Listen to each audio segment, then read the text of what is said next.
Good. Good afternoon. Good afternoon, everybody. We're going to begin with our work session tonight. This is a joint work session with the BOCC, the Board of County Commissioners, and the Aspen City Council. Welcome, County Commissioners and members of the community who are interested in this issue. We're going to discuss tonight the Centennial housing repair issues. It's the primary agenda item. Steve, do we discuss the Pickens County Board of Health matter? Anything to bring up? No, I don't think we need to discuss that tonight. Okay, good. This is an important issue, the Centennial housing matter. Thank you, everybody, for coming, by the way. Thank you. We agree. Yeah, good. If I could just briefly say a couple things to kind of set the context of tonight's meeting. All the information is in our packet. It's been quite detailed, and this is not the first meeting we're all having on this, and I'm sure you're all quite familiar, perhaps more so than we are, on the matters before us.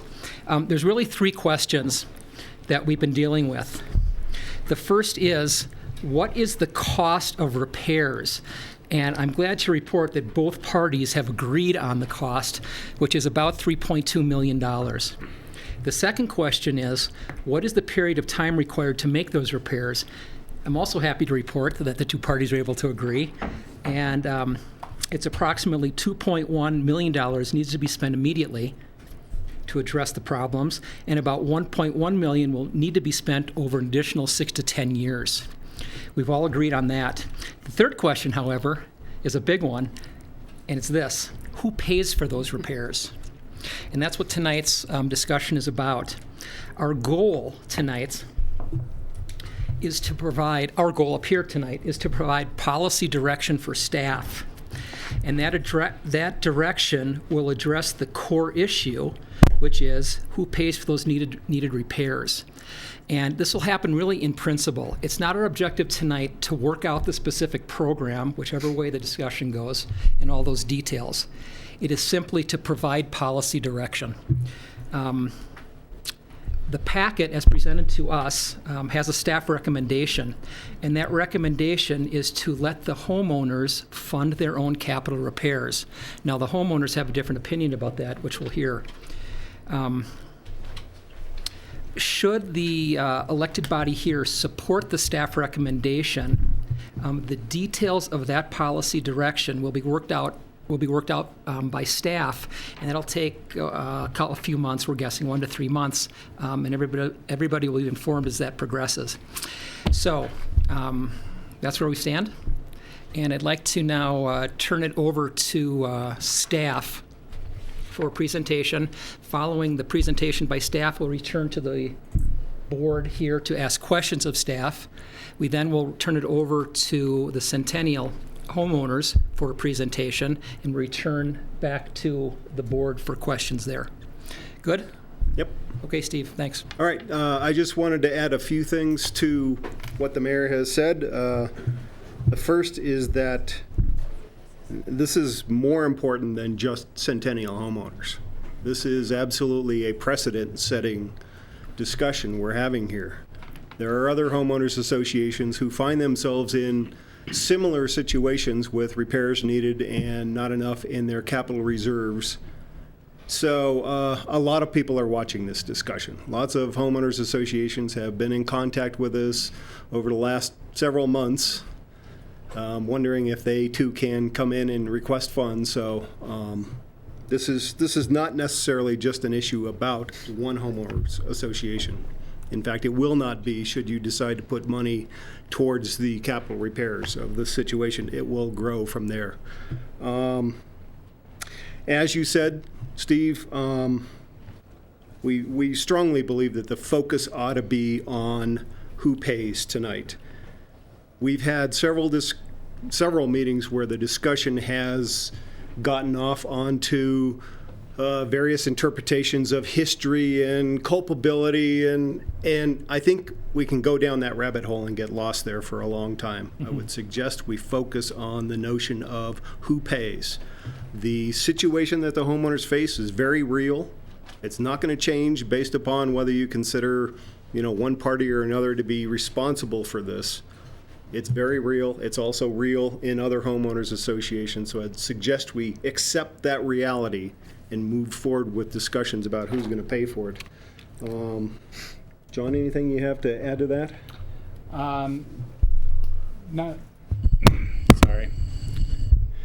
Not a whole lot. My first meeting after becoming county manager of the joint boards actually dealt with this issue, and it was going on before that. So this has been 5 years in the making, and I just want to recognize both the homeowners association, city staff that's been working on this to reach agreement on 2/3 of the questions at this point. That's coming a long way from the first discussion that I was part of.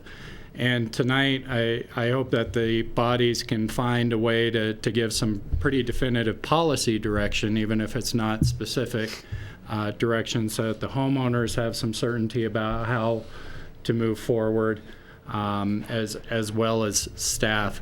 I would just note that in staff's recommendation, there are 2 alternatives. The first alternative is to have the HOA figure out the financing. There is a second alternative that very much in the same vein still places the responsibility on the homeowners association, but does involve some level of partnership and cash flow if that is the problem.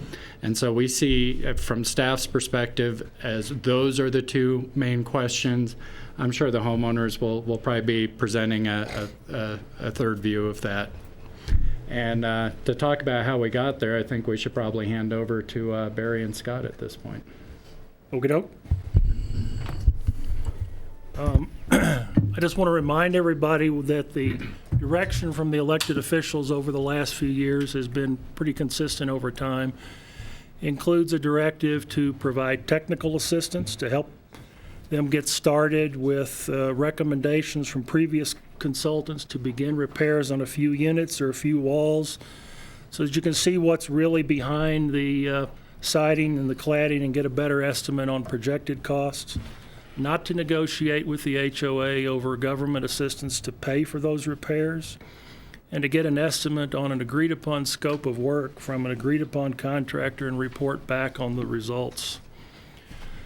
So we do have an estimate that I'm pretty certain we all agree with. It's about $3.24 million in repairs that are needed to stop water intrusion, replace siding and the damage associated with water and intrusion over the years, to correct drainage deficiencies so that water no longer gets behind the siding and does its damage to the building. The consultant that was used, Athens Builders, had suggested a phasing plan of that the work could be done over 6 years. But when we discussed with them what needs to be done now and what could be deferred over maybe a longer period than 6 years, it was clear that there was about $2.1 million that needed to be done fairly soon over the next 3 years to deal with attic, roof, flashing, decks, entryways on the north side, other waterproofing details, and siding on the southern aspects, return elevations on the east and west sides of the buildings. Then an investment of about $1.1 million over a longer period of time that could range from 6 to 10 years to deal with similar conditions on the northern aspects, but which aren't as impacted simply because of the snow melt cycles. In meetings with the HOA this last fall, the HOA proposed a series of options. The one I think that they preferred the most was for the city to assume about $2.4 million of the $3.2 million, about 74% of that cost burden, with the HOA being responsible for the remaining $800,000. Our analysis suggested that the 2.1 in immediate repairs could be funded from equity and borrowing on the part of the homeowners, and that the remainder, the $900,000 that would be done over a longer period of time, could be funded from their existing capital reserve contributions, where you would save for a few years, do a tranche of work, save for a few years, and do another tranche of work. So just to remind you what's at Centennial, there are 92 units. All of them are Category 4, 10 studios, 38 one-bedrooms, 39 two-bedrooms, and 5 three-bedrooms. Most of them have appreciation caps of 3%, but 29 have caps of 6% on appreciation. Again, just to remind you what a Category 4 unit means, these are the current maximum sales prices for the various configurations of units, and it may not be yours, but it is what the guidelines suggest. These are the maximum income and asset qualifications for Category 4.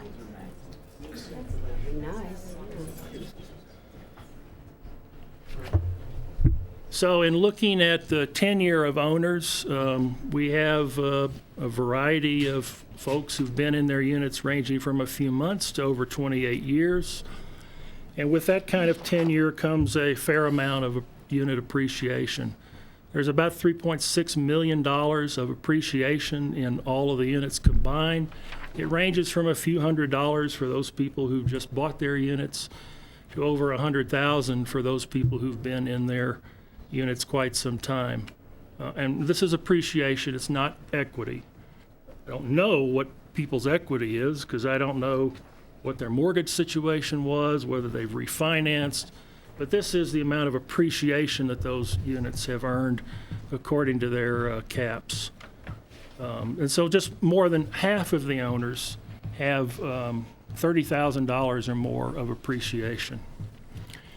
So our recommendation is that with that kind of appreciation, we believe that those residents should be able to tap into their equity to pay a cash assessment that ranges from $13,000 for a studio unit to more than $38,000 for a three-bedroom unit. Again, this is based on a per square foot allocation. They may choose to do a different kind of allocation, but I've used a per square foot number. And for those who lack the equity, the HOA should be able to secure a loan from a local lender. We've provided for you that analysis and how those numbers work in the memo. So again, there are 15 different unit configurations at Centennial with varying square footages, and you can see that if you are allocating a $2.1 million assessment, it ranges from $13,000 to over $38,000. So how could that be financed? Again, in looking at appreciation, it appears to us that about 1.7 million of the 2.1 million could be tapped by unit owners by refinancing mortgages, or I'm going to presume that some folks have actually paid off their mortgage. They may have to take out a new mortgage of some sort. But there appears to be at least 400,000, if you just look at the appreciation side of it, that people are not going to be able to fund by tapping into equity, and that would have to be borrowed. As part of the work that we did for the Housing Summit, we looked at affordability, and by that we mean the sort of typical ratios that are used in the lending industry of 30% devoted to housing. So we took a look at what a mortgage might be. Again, I don't know the individual circumstances, so we used the prices for Category 4, 95% mortgage over 30 years at sort of prevailing rates today. We used the actual assessments that they have on their units. We factored in insurance and utilities on a sort of a normalized basis, and looked at what the increases in those assessments could be for those homeowners who would need to borrow the money. And if you use the guideline income levels, there's only a few circumstances where those costs exceed 30% of income, and one where it's into the high 30s. So the recommendation from staff, and in light of the precedent-setting nature of the conversation, is that your directive for homeowners to fund their own capital repairs, to consider that a cost of ownership should be continued. If you want to consider some kind of a loan program, we've proposed a loan program that would have two sort of core elements to it. One would be to extend the guideline principles around limited common elements to common elements. And by that I mean if you are a homeowner and you're selling your condo and the appliances and the flooring and things are not in a satisfactory condition, the housing authority can lower your sales price to reflect that difference. It begins to mimic somewhat what would happen in a free market sale, where the condition of the unit would impact the sales price. So in this, for instance, in this case, what we're suggesting is you look at the capital reserve study, and for instance, if the study says the units are behind in their capital reserve savings plan by $9,000, let's use $10,000 a unit, and our suggestion is, as a policy matter, HOAs should fund 70% of their capital reserve study amount. Then a $7,000 deduction would come out of the sales price and go into, we have to work out the details, but we think an escrow account for the HOA to access when they make repairs to their common elements. Secondly, for anybody who actually, and we would apply that to all of the units in a complex that's participating in a loan program, whether that unit is getting a loan or not. For those units that actually require a loan, we would suggest, again, a change in the deed restriction to incorporate what we call shared appreciation. It's a concept that we use in the city's employee housing program. So while our appreciation caps are similar to everyone else's, they're 3%. The city takes 1.3% of the 3% and funds major capital repairs with that. So again, if you're a unit that is participating in a loan program, when you come to sell your unit, you will get roughly 60% of the appreciation, and the city would take the other 40% as part of a loan payment. So the loan payment stream would happen at time of sale. So again, all owners would have to agree to the mandatory common element capital reserve funding deed restriction. Any owner needing loan assistance would have to agree to the shared appreciation piece. And those are the recommendations from the staff. Thanks. Thanks, Barry. Okay, is there questions at this time? Any? I have one. Yeah. Barry, Adam. thank you for the memo, and Scott as well. Your appreciation numbers assume that there's a full maximization of appreciation every year, year after year? These are the actual appreciation numbers according to APSHA. I mean, the data is about 6 months old. So. But it assumes that According to you, I didn't hear that. Who made those appreciations? Well, APSHA calculates appreciation for you, and these are APSHA's calculations for current appreciation. The numbers that were up there, that were saying what these units are worth? Yeah, in my hold on, eyes, excuse me. I The meeting it's not going to run like this Oh, I thought it was a question. for us. For them. So- Okay, We have thank to you. bite our tongues. Sorry. Yeah, you have to, I'm going to ask you that your representation is here. Okay, cool. Thanks, guys. I just have a question. And look, after the meeting, if you have questions, I'm glad to answer any questions you have. But this is what I'm trying to flesh out.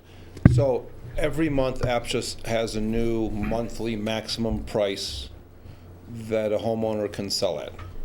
Yeah, they actually calculate it for that unit. Yeah, for that unit, per unit. for So every it different- takes the price that was paid for that unit, applies the cap appreciation, and calculates what today's appreciation level is. And that allows the current homeowner to ask for no more than that maximum sale price, although they might not get it in all circumstances. That's correct. Okay, so that's what I was trying to get. of where the assumed appreciation is assumed that every single person. It's the at any time they maximum sell. sales price for each of the 92 units. Okay, thank you. Thanks, Adam. Further questions? Good. Okay. Please. Adam, my place was 160,000. That's, Oh, I'm sorry, it was here? Well, I think we're going to be doing our side of the presentation first. I guess we'll introduce the three of us that are sitting here. Oh, thank you.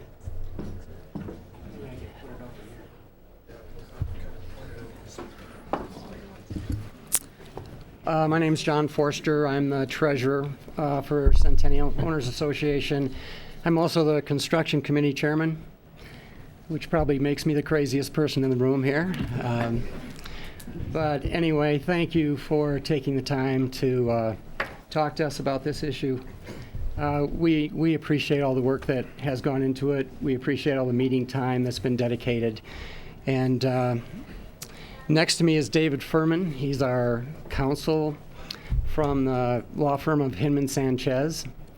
And Russell Schafran is our board president. And you can see up on the screen a kind of a picture of Centennial. And, you know, I always think of this as a beautiful complex. But the thing that always amazes me is that it's like a beautiful woman. Has a great complexion, but her bones are weak. She's got cancer. And when we had the meeting on Friday, one of the, I don't know, it was a county official or one of the city officials, I was late. I got there, but one of the other board members told me, and they said, you know, the question that really needs to be answered is why we're different.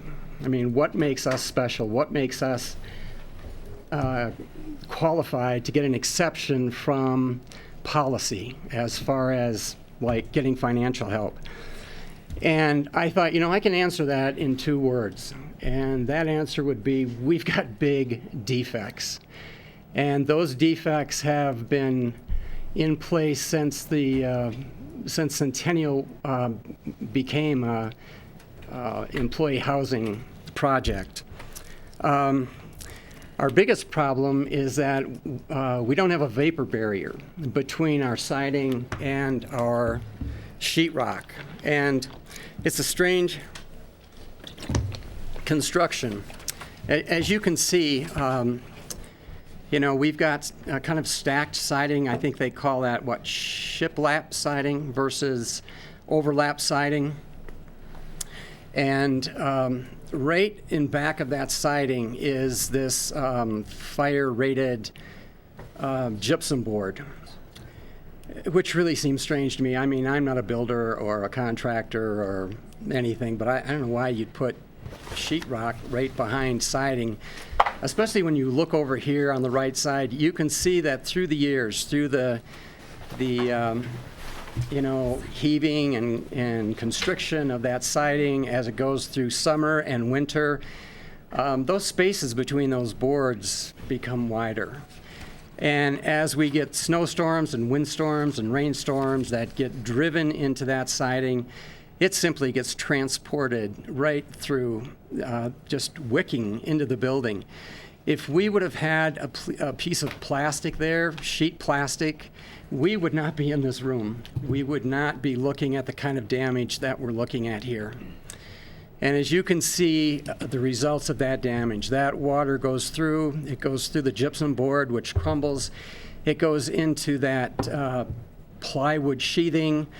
You can see the massive deterioration there, and it goes into the studs.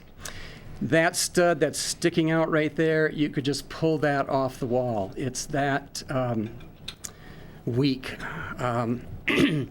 And so we've got 30 years of water infiltration. And when you look at those pictures, do you know of any other employee housing project that faces that kind of damage? And let me just say that the 2 previous pictures were owner units. This particular unit is a rental. And so you see that all of the entire complex was built the same. and it has the same general problems. Second problem is flashing and venting. And is Mark here? It's right here, right behind you. Can you talk about flashing? I'm not sure I can describe it correctly, but well, let me try. Okay. When we have, so we have, you have the roof and it meets the wall, and then down at the bottom at that intersection, you have to put like a trough that kind of connects to both sides and carries water. And maybe you can tell us about our flashing, because that was a problem, right? Well, the flashing that they have there is Mark, I inadequate. think we need you on the mic. Oh, sorry. You introduce yourself, please. My name is Mark Terjaglu. Sit in the featured chair. Oh, jeez. No, you don't have to do that. Yeah. Hello, my name is Mark Terjaglu. I'm the owner of Athen Builders. I've been working on these buildings for approximately 9 years. Very familiar with them. And the flashing detail that is currently there is obviously inadequate. So we need to update the flashing, venting, and walls, and just about all the exterior. So, any questions? Well, on the flashing, it was said at one time that when the buildings were built, they make holes in the walls to install windows and slider doors. And I was told that there was, in some of those instances, there was no flashing. And what does flashing serve for those openings? Is it? Well, it mitigates the water away from those openings, so it doesn't penetrate into the wall. Into And the have you living found space. any instances where Well, that none of the flashing is windows missing? have flashing. None of the windows have flashing. Okay, thank you. I don't have any more questions. Thanks, Mark. I would like Bert. Could you step up? Because Bert was maintenance. He handled maintenance for Centennial, and I had a conversation one time about vents. And let me just point up here to this vent stack. Our buildings have this designed vent stack, and this, carries moisture, to the outside from the condensation that builds up in attics. And on those particular things, as soon as the buildings were built, we began to have a moisture buildup problem. Is that correct? And now, are these vents up here, were they installed afterwards? Correct. They were, and there were some, I think you told me down around the foundations, they had to have, we had to have venting down there, right? Would you like me to sit up here? Yes, please. My name is Albert Schabelsky. Everybody calls me Bert. I was the maintenance manager for 24 years, starting from day one at Centennial. Related to the venting, that was all done after the fact. Within the first year, we had considerable condensation in the attic spaces showing mold. So they figured out that if they put vents at the foundation and near the attic spaces, that might be adequate. I don't know how it was engineered or designed. I just know that it was put in after the fact, roughly about 3 years after the beginning of our operation. There's a lot of flaws in Centennial that I've been well aware of. I was there before. I was one of the first employees hired by Mr. Brown. And I came through before we got our COs and after COs, and was employed by him for 24 years. I was bringing to his attention verbally, perhaps not professionally by documenting it, of issues with the siding and our water damage. Roughly 2 or 3 years after we opened up, we realized that we had to put on overhangs simply to keep the water off the sides of the second and third levels. That was an afterthought. That was not done by Moshe Safdie in the architectural drawings. In addition to that, you've got construction based on blueprints that were originally designed to be modularly built. Bring it in, stack a shack, tie in at loose ends, and it would have been great. During the litigation between the former property owner and Centennial Community Management, the company that was going to build the modules went out of business. So then they took the existing prints and stick built the place, which leads to all kinds of detail differences, and that is what is hurting us now, is the detail differences at Centennial are coming home to roost, and that's why we are here. It's not insurmountable. It's actually less damage than I would have anticipated overall, but we do have anywhere where there's a water, where there's a roof and a wall intersection is primarily where any structural damage will occur. The rest of it is just because of, as John said, you have a sponge behind the siding in drywall and a vapor barrier on the interior wall, plastic, which holds the moisture in the unit. And being that it's clear vertical grain redwood, it expands and contracts, gives off moisture easily without even seeing any damages behind it. It took the better part of 15 years, in my estimation, to start seeing real damages in wall sections. If you have any other questions, I've stayed in the background on this just because of my relationship with the developer, my former employer, and the board. But if you have any other questions of me historically, I was there. Good. Thanks, Bert. You're welcome. You're actually looking at Bert's unit. That's the overhang above his unit. You'll notice a little circle there. And you'll notice also that there's some real deterioration there in the paint, and that is part of the factor of snow just as it's coming over those overhangs and water, it just hits the wall all the way down. It has some kind of glacier effect. That circle is a core sample that they took, the REG engineers that we did the study with, and almost every single one of those, they just marked on them rotten, which is an indication of what's in our I wanted to point this house out. It's across the street on Spruce Street, and when I was taking one of the contractors over to, show him the scope of the work, he said, "John, look at that house. That is an example of really quality building. This is how you should build in the mountains." And I was a little bit curious about it, and I asked him, what do you mean by that? And he said, take a look at those overhangs. You've got anywhere from 12 to 18 inches. And this was in the springtime. When this happened, he said, in the winter, when you get heavy snow loads, the last thing you want to do is have snow dropping down around your walls and melting and having an effect on your walls and dropping around your foundations, because if it melts down there and it puddles, you may have problems in your crawl spaces and in your basements. And when you go back, I'm just going to go back to the top because I'm almost done. That snow sits there all winter and it's Excuse me. 8 feet tall. Anyway, so when we went back to take a look at the scope of the work, the most conspicuous thing with Centennial is this lack of overhangs. Our architect was an internationally famous architect, but he was from Montreal.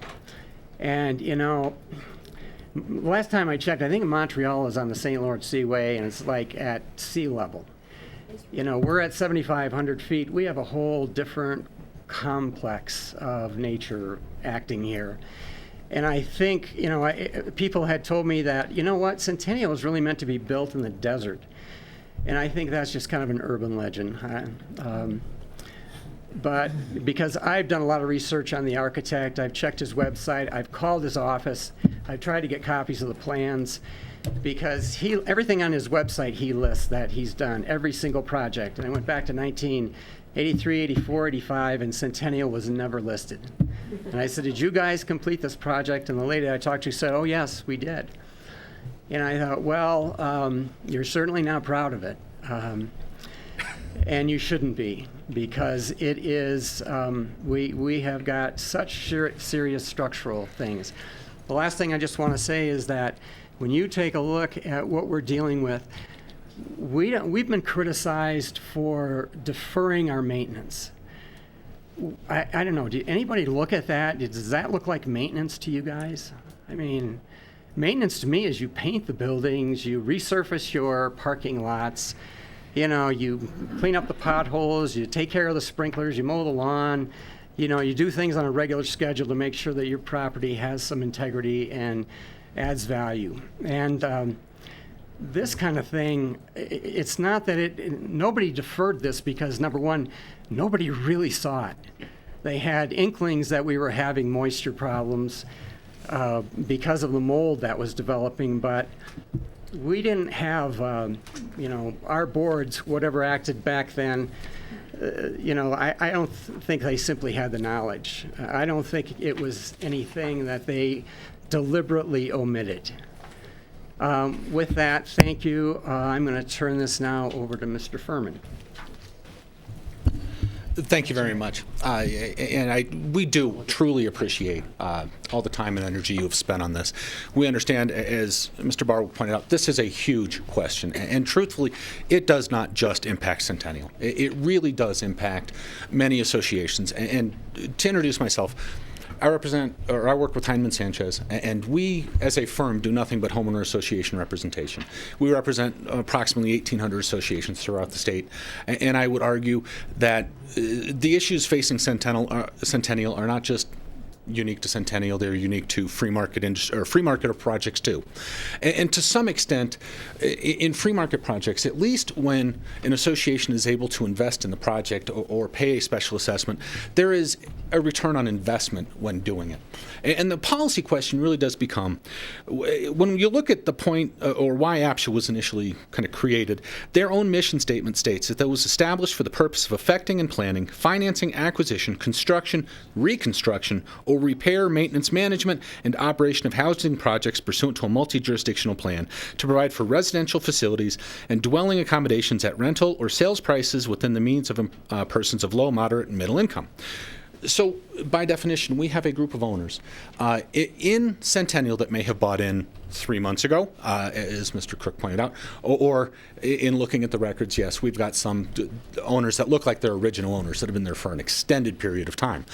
And they may have realized a lot of appreciation or many, many years of appreciation. But the question really does become, can the owners in the community afford it? Yes, they have appreciation. Yes, they may be able to tap into a loan if they're able to get one. But the bottom line, can these owners afford it? The association did a survey of income within the community, and with almost 54% responding. The results came back, and truthfully, I was quite shocked that 22% of the owners in the community that responded, now granted, this was 50% of the community or 54% of the community, 22% made less than $25,000 a year. 22% made between $25,000 and $45,000 a year. 24% made between $45,000 and $60,000 a year, which gives you a number of 68% of the community makes less than $60,000 a year. You had 30% making between 60 and 87, and 2% making between 87 and 143,000. So the question still does become, yes, can they tap into equity, but can they afford the payments on that equity? Can they afford a special assessment to the tune of $34,000 to accommodate for the $3.2 million worth of work that does need to be done? That is kind of an agreed to number. So in looking at that, we still have, I should say also of note, you have 13% of the respondents are retired and living on Social Security or other retirement income, which, again, is a fixed income that can't afford some of these massive special assessments or increases in assessments. 5% work 4 jobs or more just for the privilege of working in Aspen. 9% work 3 jobs, and 31% work 2 jobs. So you have a group of owners that truly are working multiple jobs to ensure that they can continue to live in this wonderful place. So the policy question does become, should APSHA, should Aspen and Pitkin County invest in the housing project they currently have? Now, there had been statements that, we came to, or the community came to you guys and asking for the full $3.2 million. I mean, in a perfect world, of course, that would be wonderful if you wrote a check for $3.2 million, but I don't think anybody in here or in this audience is expecting that. What we're truly looking for is the ability to partner with you to find a feasible way that the association can not only implement the repairs, but reinvest in a housing stock to make Centennial what it was originally intended to be, a first-class housing project. I think, as you've heard with some of the comments in the audience, these units are not selling for what those maximums are. These units are selling far below, and it's because of the condition of the units. Now, these units, they can invest these monies themselves at $34,000, those that can. That leaves you at risk with some other owners that may not be able to afford it. Will they walk away? Will they be foreclosed upon? You know, it's nobody knows that. We can throw out numbers in other projects I've seen where they've had large special assessments to this magnitude, and you've had a 25 to 30% failure rate of the assessments. Banks, when they foreclose on these types of units, are only obligated to pay 6 months common expense assessments. So the association would lose out on its $34,000 per year or $34,000 a unit per unit assessment for those units that do fail. So you have a compounding problem that the more units that fail, the more pressure it's put on those units that stay, which of course causes more units to fail. Not saying that that's going to happen here, but that is a history that we have seen in the past. So what we're really asking is the ability for this group of owners to come in and yes, take responsibility for the repairs, but also partner with you in such a manner that it works. And that's really where the association's trying to come from, and not trying to just look for a handout and ask you for $3.2 million. Russell.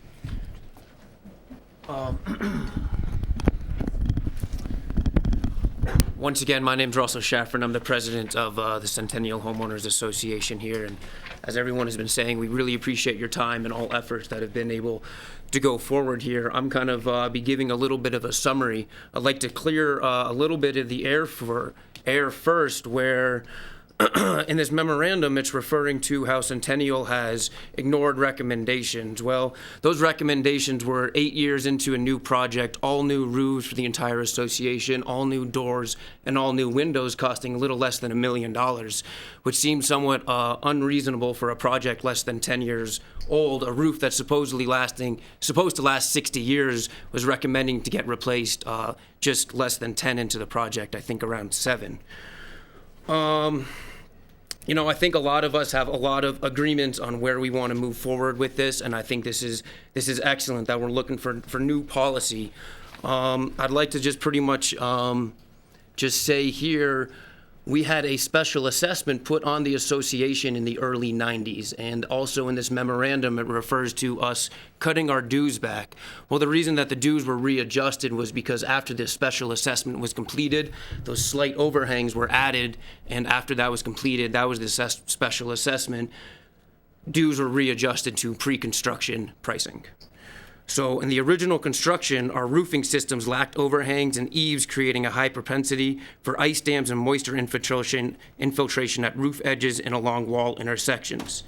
An absence of flashing around wall openings for windows, doors, and vents encouraged water mitigation into wall sections. Inadequate flashing design and detailing at wall and roof intersections further exacerbate the water intrusion. Lack of proper ventilation for dryers and bathrooms creates increased opportunity for mold and water damage. Insufficient grading around the buildings encourage waters to leak around the footings, foundations, and into crawl spaces. We don't believe that the just mentioned flaws lie within the scope of HOA maintenance responsibilities, nor do they fall under the category of capital improvements. These congenital construction defects are the result of an inexperienced developer pressed for time and money, along with governmental agencies anxious to build and expand local employee housing inventory and willing to experiment with new construction concepts and ideas in the early days of employee housing development. We are not adverse to participating in the cost of correcting these construction defects.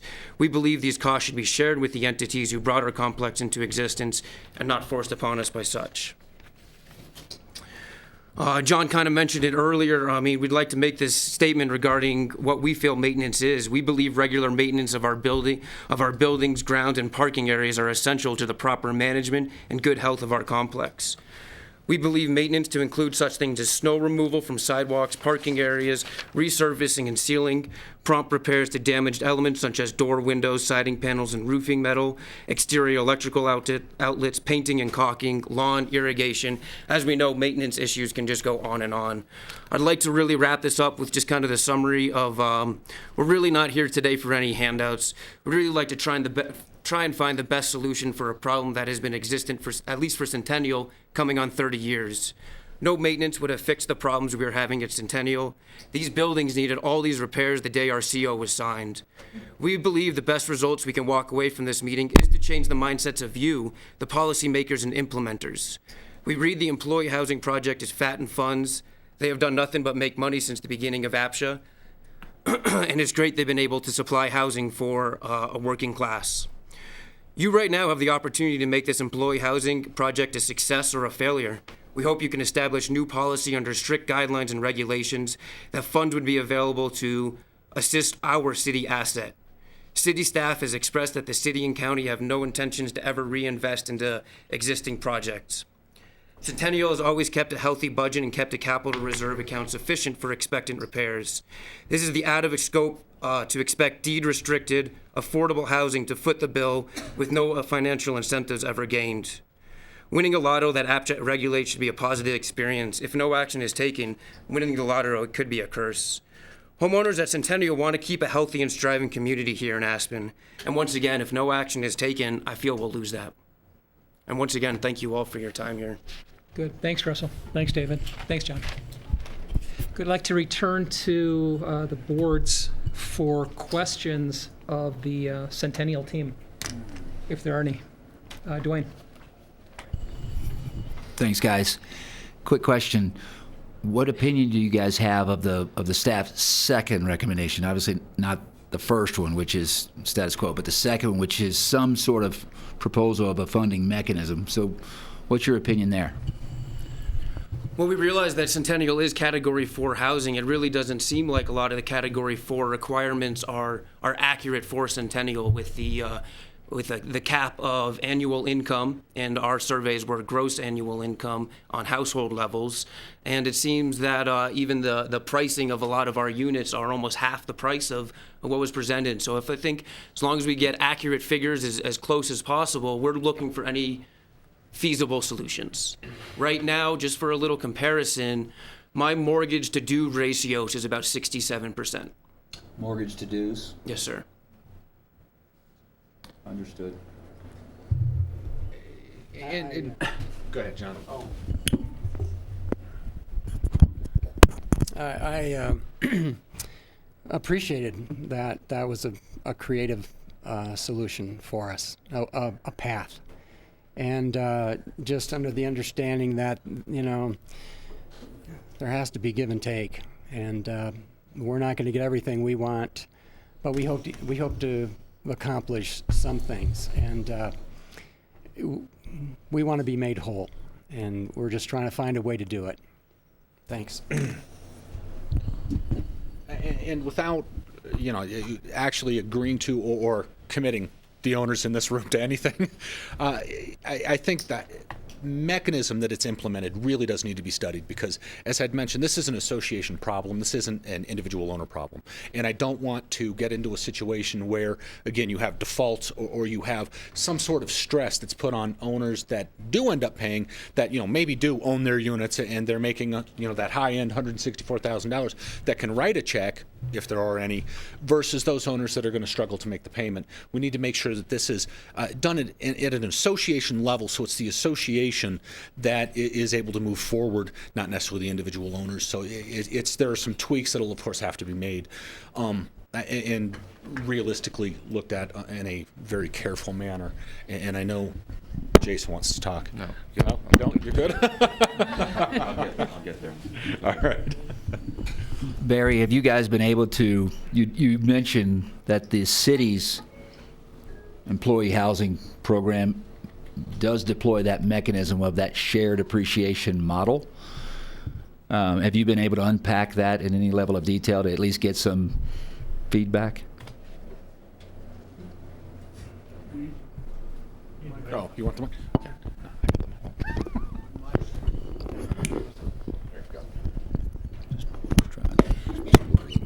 I'm not sure what you mean by unpack. We discussed it with them in September, but it didn't seem to be at the time a program that they were interested in. Okay, and it, unlike what was just described by David, it's not targeted at the association level, at least the program that you're referring to. It's down at the owner level, the employee level with the city itself. It's not to say that's, one is the only way. It's just that's the current mechanism. I appreciate in policy and in practice what you described in terms of the benefits and perhaps some of the advantages of having kind of an overarching mechanism tied to the HOA. But there's also some advantage structurally, practically speaking.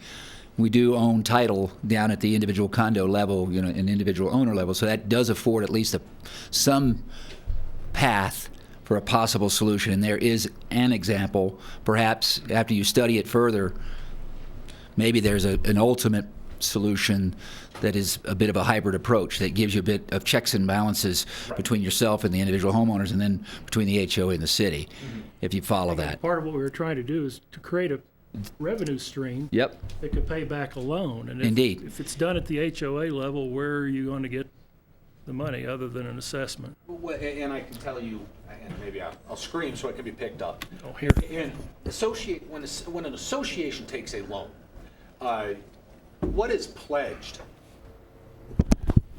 What is pledged is the income stream. And it's an assessment stream that the association has. They are currently collecting, it's Sure. certain amounts. So that is something using the assessment stream as collateral, as opposed to, a deed restriction on individual unit. Now, I'm not saying, again, there can't be a hybrid of both, but the bottom line is we need to find something that is both feasible, financially viable, and allows the association to not only address this $3.2 million problem, but also the ongoing maintenance of the community, so it doesn't happen again. Because if we pour every penny we have into this $3.2 million problem, because it's deemed affordable and because it falls under all these wonderful guidelines, the ongoing maintenance of the other components in the community may suffer, and quite frankly, will suffer. And we're going to be maybe not right back here in 10 years, but we will be back, the association will be back in a situation of it spent all its money fixing 30 years of problems, and now we're dealing with the exact new problems, but the same financial component problem. One last question. I'll be quick here. David, then, based on your experience, and I respect it, of coaching and counseling and advising HOAs across the state, and it sounds like you have direct experience, obviously, in establishing loans for the HOA and collateralizing the assessment stream. Right. I get that. What say you of the initial analysis that staff has developed that suggested a potential capacity or capability for funding? What did you think about that analysis? I can go on. What? Just short, though. In short, I think it's optimistic. Okay. I do. That's fair. So it's not out of the ballpark, but you think it might be an overreach? I do. An overstatement. Okay. Mm-hmm. The banker. Yes. Who's going to know more about the funding? The banker. Well, just to speak of that, if we had to, Still just exploring. I'm looking at this as a solution for maybe that you could consider. If we get a loan for $3.2 million, we have a very excellent chance of qualifying for it under the Community Reinvestment Act, and because banks look for those. They have to, right? They have to. Right. And this is a community where, a bank would be very happy to find a project. And I've talked to, I work at a bank. Very big one. And so we did some numbers. And right now, the rate of interest on a $3.2 million loan over 15 years is 5%. And so that translates into about a $25,000 a month payment for us. And if you just take general numbers, not breaking them down, it really means that we would have to have $275 per unit. That would be their payment. Now, currently, we have a $90,000 assessment against everybody, which means Right now, we're all paying about $80 a month. So if we took the 275 and we subtracted the 80, you know, you're down around, what, 195. And so if you guys could pick up a part of that payment, rather than just writing a check for whatever, you know, hundreds of thousands of dollars or millions of dollars, but if you could participate in that, number one, you know, that would almost guarantee we would get loan approval, because a bank looking at a structure like this is going to be nervous. And especially knowing that a huge special assessment to land on the shoulders of all the people, then foreclosures are probably going to go up. And, you know, they're going to be very cautious about that. But if we have a governmental entity that steps in and is able to participate in that payment, that really, it makes it work. I mean, if that is something that you guys would consider. Thank you. Yeah. Thanks, John. Thank you. Good, thanks, Dwight. Good. Adam, do you have a question? Yeah, I'll make a couple quick comments, and then I have my own deficit of needing to go grab my kids for 3 minutes and come back. So when I come back, you guys can. Adam, give me 1 second. Hey, Jeff, would you crack the door, please? Get Sop back here. Maybe this one too, guys. So John and David and Albert and Russell, thank you guys for being here. Hey, Jason. So to me, it's less about, we talked about some questions. I don't think, to me, it's really about who pays, but how does the community help Centennial help themselves? And I've seen a tremendous amount of work and effort put in, not just in the memo, but all the financial modeling and everything else is going on. And then I read some fairly disparaging comments in emails and in presentations that I don't think sit very well with me. And while I don't have problem taking staff to task sometimes, on the rare time that it's deserved, we're trying to solve a problem that I do think is widespread. But I'm still at the midst of the difference in Centennial versus other things. Besides that, the problem is bigger. And we have a heart and a head, and sometimes leadership, you can get in trouble when you think too much with your heart, even in a small community. And my head is saying this: regardless of the ability to pay or the total amount needed shouldn't change who is responsible for taking care of the issue and to try to solve it. So that's one thing that is bouncing around my head. I don't think we should be getting involved in direct public funding into the private home ownership. I think, and I've said all along, I think we should spend some time, as we are, and try to figure out how to solve some solutions. And as I say to everything, regardless of money, be careful of coming to the city and asking for help, because you might get something that you want with a lot of strings attached. And as far as sending up lending possibilities, I would suggest that we stay away from those until all the private sector options have been explored in this community. I've been working on affordable housing issues for hundreds or thousands of hours over the past many years, way before I sat down at this table with the Frontiers Group, in my own work with friends. And I appreciate that there's troubles out there, but I go back to some of the same questions that we have the social. One of the things, John, that you were talking about was that the rental units were as in bad a shape as the HOA units. Is that what you're implying? Well, I think there was a story in the newspaper by Mr. Brown and expressing his opinion that the reason that we were in the shape that we were in is because we didn't jump on it like he did. He said we've had this program, and our units aren't anywhere near as bad as those owner units are, because they've deferred their maintenance. They haven't, they haven't built up their reserves. They haven't done the things that they should have. And it was a lot of finger pointing at us. And I just wanted to point out from that slide that, they're not in that good a shape. Their repairs are every bit as much as ours now, and I think it's kind of apples to oranges too, because even though we share the same site, that they have an excellent revenue stream. they have what, 148 units, and probably the average cost of rent in there is about $1,200 each. I mean, that's over $1 million a year, and you know they can throw money at, and they can do a lot more work than we can, because you know our money is coming out of our pockets. We don't have a revenue stream up there, as you know. I mean, it's an obvious thing. So we're trying to separate ourselves as far as some comparison, and we're really trying to get away from. We're trying to change this image of us as, people who are standing for a handout because they didn't do what they should do, and or a bailout. I think that was the word I've heard in interviews and in the newspaper, and that word is a toxic word. That suggests Wall Street and people who do nefarious things and unethical things and get into trouble because they take risks with other people's money.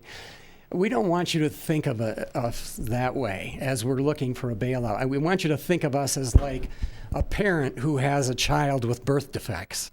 That's an ongoing expense for a family. When you have basic things that simply, from the beginning, were defective. And that's kind of the way that we look at it. At least that's the way that I look at it. I don't think I'm, coming to you for that. And let me just say one other thing. Part of the thing about Aspen is that we continually change, and I know one of the laws that we have about spending dollars dedicated to employee housing is that it has to be spent for new construction. We're looking for a paradigm shift there, where all of a sudden we say maybe we don't need to build so much. Maybe it's time that we've got this aging inventory.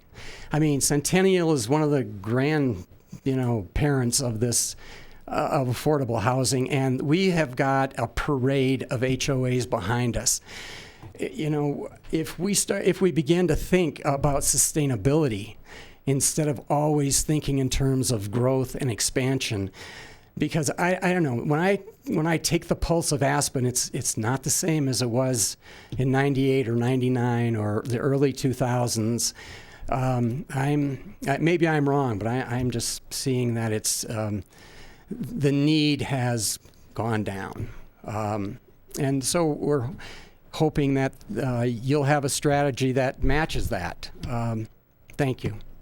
Thanks, John. I'll make some further comments after that. I do need to run, but I'll say one thing, and I keep on going back to this, and I'm having a hard time doing it, and I'm not going back to bailing out or comparisons or talking about old things, but we have a fairly live social experiment where you have two buildings built by the same architect, by the same contractor at the same time.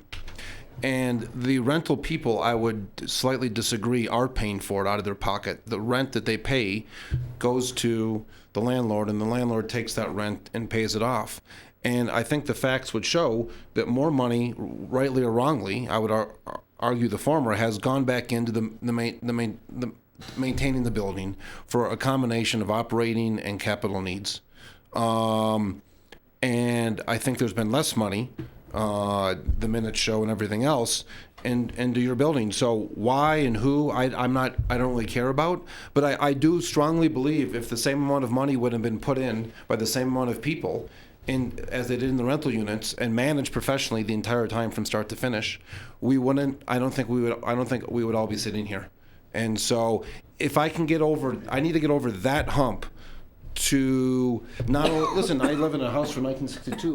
With all due respect to the Stapletons, that's how things were built. And the things that you showed were how things were built in 1982. That wasn't just affordable housing construction. That was free market construction. And so, to sit here and say that you have a 30-year assumption on a roof, and 8 years into it, it's recommended that you fix it, but you don't put money aside because it's supposed to last another 22 years based on hope. I'm not sure that's the smartest way to save money. That's what I was taking away from Russell's comment, that 8 years into it, it was supposed to last longer, so we decided not to focus on that because it was supposed to last longer. I'll be back for you guys to skewer me all you like. I will stay here as long as possible. Thanks, I have some kids waiting. I'll be right back. Thank you. It's Thanks. David, do you want to respond to that? You know, yes, to some extent, and I would argue, now again, not being around when this project came out of the ground, but I can tell you there are a plethora of attorneys that have gotten rich over construction defect litigation, and this would have been a prime candidate for construction defect litigation from the day it came out of the ground. Now, in relation to, or responding to his question or his comment that the apartments have been, putting money in and maintaining it as they go along. They are experiencing some of the exact same problems that the Centennial is. Now, the difference is this is a property that he may or may not own in cash. He doesn't have original debt service. He doesn't have tenants come in and he bumps up the rent every time the tenants come in, as opposed to owners that come in and they pay a purchase price and then they're paying assessments, and their ability to buy into the association is contingent upon those assessment levels. And Barry Crook himself, in one of the memos, has stated that one of the repairs was much shorter than it is. One of the repair strategies is much less than it is now. And the comment was, it's not a Band-Aid, it is a prudent expenditure of association funds. And I would argue that that is what the association has been doing over the course of the years, recognizing the needs of the owners at the time, downturns, market downturns, employment downturns, and the association, the individual owner's ability to pay assessments. And I did not, as Mr. Barwick pointed out, we can go down this path and we can get stuck here forever. How we got here is the fact of the matter. We're here, and these problems exist, and we have a massive question as to what is the policy of the county's going to be in addressing this type of situation. Yeah, good. Thanks, David. Ann? Yeah, a couple things before we get into a general discussion. First, disclosure. I worked for the firm that did the landscape architecture at Centennial in '84, and actually I worked on the project. I spoke to the city attorney, and he didn't have a problem with that since I no longer have any ownership in the firm and haven't worked for them for 8 years. But you should just know that. Thank you very much. Secondly, I've got a couple issues with the staff memo. I think there's some pretty subjective statements in it, just somewhat judgmental, that would tend to direct this board and council to a specific, apparently somebody didn't like that.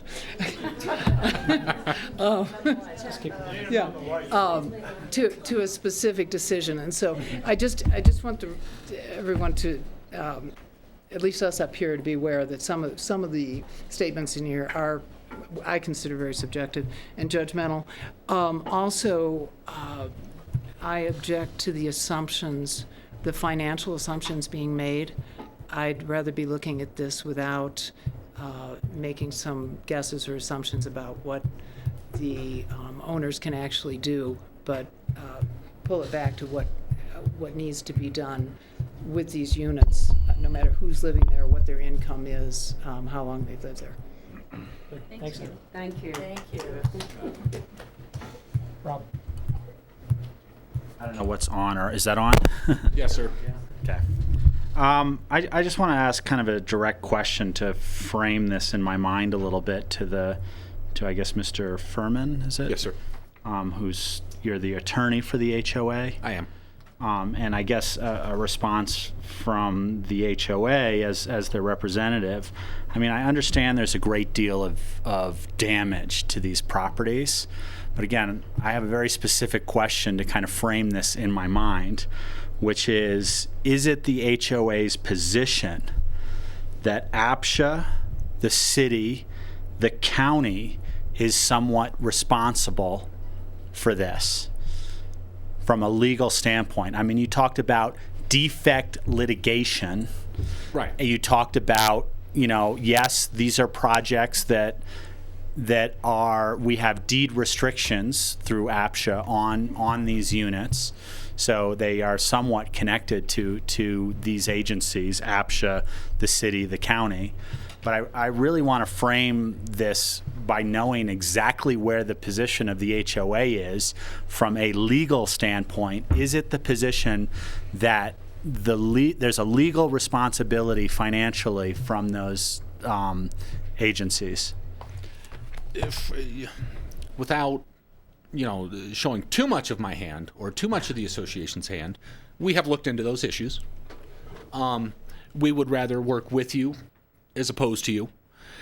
An argument could be made that the association or these entities, if you will, profits from the sale of these units through the deed restriction that's in place, through capping, growth. They are the actual seller of these units, as I understand how the program works. So they have disclosure requirements, and to some extent, none of this was disclosed to a window of owners. So there are potential causes of action there. Now, again, do I know the viability of these claims at this point in time in life? No, I don't. We have not gone down that path. We would, again, rather work with you than against you. And the hope is that the policy question can be answered is, how do you make an aging inventory of affordable housing units affordable? Because as these units start to come up, with the cap and appreciation there, as they start to sell, the purchase prices will get knocked down. They will continue to diminish into that spiral of, all right, this needs to be done, therefore I am not paying 3% appreciation.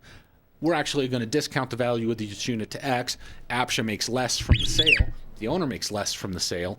And then you have this downward pressure on the unit values. And that is, again, until this problem is solved, what is going to happen? I don't think that's going to be really arguable. Well, I guess everything is arguable, and in my opinion, that this downward pressure on these units is going to impact everybody, and it's going to impact APSHA's income stream as well. So it seems a little vague of an answer, but I understand your position. and I want to kind of state a just as a statement, thought process that's occurred to me through the several years that this has been before me as I've been on this board, which is the city and the county have an asset here. The asset is the deed restriction. The asset is creating a quality of life for people that work in our workforce. And that's an asset that we are charged to protect, because part of the oath that we take of office is to protect the assets of our community. But at the same time, I will also say, when you sign that mortgage or that title, you are a partner in that deed restriction. You are a partner in protecting that asset for us. And I think it's important to say that it's both of us in those aspects. And where the conversation goes from there, is yet to be seen. We are charged to protect that asset, and we certainly don't want it to be destroyed, but we certainly don't want it to be destroyed by the people that are living in those. I live in an employee housing unit. We have an HOA. I'm the president of my HOA. We have 13 units in my HOA unit. We've done major assessments, whether it be redoing our driveway, redoing our roof, redoing various things, some of which forced people to sell their units. It happened. On top of that, as Adam was saying, there's a lot of free market stuff out there that people have lost because they haven't upkept. They've lost a lot of their value. And it's a conundrum. I mean, it really is a conundrum, this whole situation. And one of the solutions that I have talked to a few people about that I would like to see is, if there is going to be any sort of financial contribution, and financial contribution can come in a lot of different ways, subsidizing a loan, actual cash, those sorts of things are all have a financial value in John will tell you, in the banking world, all of those things have a financial value. He said a 5% loan. If we did it at a 1%, well, that costs something too. I think there's a need for us to protect our asset and say, what do we get back? What is it that we're getting back? Is it a change to the deed restriction? Is it well, when it sells, we get a portion of that profit back or an equity value? There are a lot of different ways that could happen, but I think part of the argument that I've yet to hear is, if you're going to give a financial if it's coming from the HOA side, if the city or the county or APSHA is going to give a financial contribution, here is what we're willing to give. And I don't know what the answer to that is, but it seems to me somewhat logical that, maybe it's no appreciation over a period of time to make it back, which makes our deed restriction more valuable, because the difference between the free market and the subsidized is a greater difference. That's the value of the deed restriction. So those are some of the thought process in my mind. I just wanted to put them on the table. I do think it's a different conversation if it's the position of the HOA that we are legally responsible. And I hate to say it, but that kind of goes into an executive session, of course, where we are for litigation, those sorts of things. And so I think it's important to have that out on the table where we're going with this. Absolutely. And again, that's why I would concur with everything you just said, that it is a partnership. And this Centennial is an asset of this body and the city and the county and everybody that lives in it. And it does need to be protected. And that's why we're here asking to partner with you in a way that preserves it and protects the asset from your side with increasing contributions upon the sale of every unit out there, to protecting it to meet your mission statement of quality, affordable housing. And what it looks like, that's why we're here. I don't think we are willing to explore anything that is financially viable for you and us as well. And we're not saying no to anything. Good. Thanks, David. Art or George or Steve? Anything at this time? Well, one of the interesting things is, as I look at this table, we've had 30% are new members here, new elected officials. And so, in 3 or 4 years from now, there'll be another 30% of new elected officials. So what we have to decide is not just for today, but for future officials to have to deal with, as was stated earlier, in terms of setting a precedent.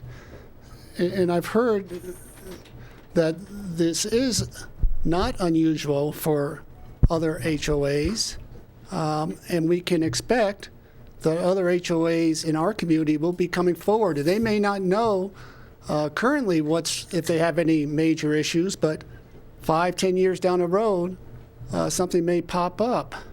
So it's a slippery slope that we would go down by setting a precedent that we would have to be responsible for future boards. The issue in terms of reinvesting in using city and county funds for reinvesting because you don't think there's a need for new housing, that has not been shown to be true with numerous housing studies that this community has done over the years. We do have an increased need for new housing as this community does continue to grow. If we were to completely stop our growth in this community, stop building new hotels, stop building new restaurants, then perhaps we would not need new employee housing or affordable housing, but that's not the case. We're generating, this community is generating new jobs, and there is a need for new housing. And the funds that the county has specifically come from mitigation, so they can't be used for reinvesting. They have to be used for new. The idea that maintenance is just sort of making things look good, I can't accept that. Maintenance, to me, in terms of holding the value of one's property, is having to replace roofs, having to replace siding, having to replace boilers.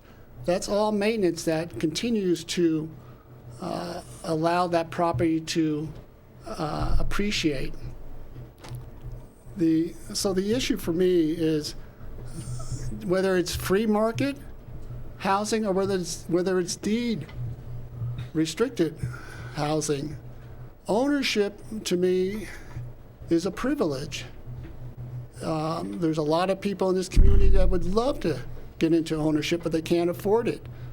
There's others that really don't want to have ownership because they want to be able to move around and not be tied down to a mortgage. But there is a cost to home ownership, and it's a privilege. So I really believe that the staff has done a great job in working with the HOA and coming up with some alternatives. And if the HOA could agree to accept those alternatives, then each individual owner has the option either to try to refinance on their own or to come into a partnership and come up with some sort of payback for a low interest loan. Thanks, George. Good. And let me check. I'll wait. Steve or Art? Steve, please. Thank you. One of the biggest groans that I heard from the audience, who I presume are mostly residents of Centennial, had to do with the value of their homes, what they could sell them for at this time. And I take it that you all consider those figures are greatly inflated, and that the actual price that you could sell your home for is much less than was on the chart. We have a lot of information and data that's been put in our packet, and the fact that that one figure might not be right, that makes me wonder about if the repayment or the payment schemes have been based on what, partly at least on what the resale value of the homes is. I think that would have to be taken into account, that the units cannot be sold for what was on that chart, but probably something less. So the equity in the homes maybe is less than is on that chart. True. I'll give you the microphone, I'll explain.